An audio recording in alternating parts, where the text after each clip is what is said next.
ಯಾರು ದುಃಖದಲ್ಲಿದ್ದಾರೆ, ಯಾಕಂತಂದರೆ ಸೂತಕದ ಛಾಯೆ, ಸಂಭ್ರಮದ ಆಚರಣೆಯ ಸಂದರ್ಭದಲ್ಲಿ ಸೂತಕದ ಛಾಯೆ ಇದೆ.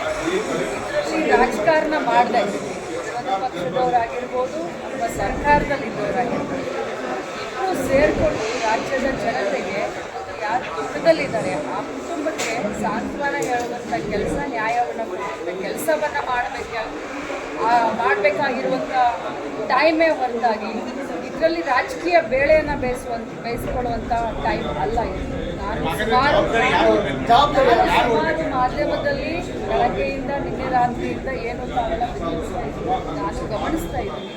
ನಿಜವಾಗ್ಲೂ ನಿಮಗೆಷ್ಟು ಇದ್ರ ಬಗ್ಗೆ ಜವಾಬ್ದಾರಿ ಇದೆಯೋ ನಮಗೂ ಅಷ್ಟೇ ಜವಾಬ್ದಾರಿ ಇದೆ.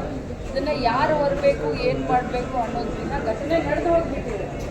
ಘಟನೆಯನ್ನು ನೀವು ಹೇಳಿದ ಹಾಗೆ ಮುಂಜಾಗ್ರತೆ ಕ್ರಮ ತೆಗೆದುಕೊಂಡು ಸರಿ ಮಾಡ್ಬೋದಾಗಿತ್ತು, ಮತ್ತೊಂದು ಮಾಡ್ಬೋದಾಗಿತ್ತು, ಅದು ಬೇರೆ ವಿಚಾರ. ಈ ಘಟನೆ ನಡೆದು ಹೋಗ್ಬಿಟ್ಟಿದೆ. ಇದನ್ನ ಹೆಂಗೆ ಸುಧಾರಣೆ ಮಾಡಬೇಕು, ಹೇಗೆ ಇದನ್ನು ಪಾಪ ಸಾಂತ್ವನ ಹೇಳಬೇಕು, ಅವ್ರಿಗೆ ಏನು ಹೇಗೆ ಯಾವ ರೀತಿ ನ್ಯಾಯ ದೊರಕಿಸ್ಬೇಕು ಆ ಪ್ರಯತ್ನ ಮಾಡಬೇಕು.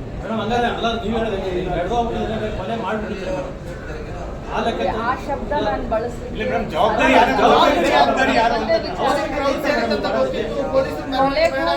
ಸಂಬಂಧ ಬೇರೆ ಬೇರೆ, ಯಾಕಂತಂದ್ರೆ ಇದು ಅಚಾನಕ್ ಆಗಿ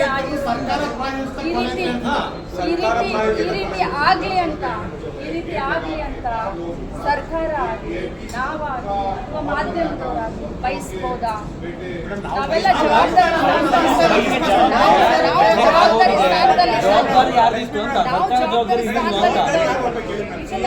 ಬಯಸ್ಬೋದಾ?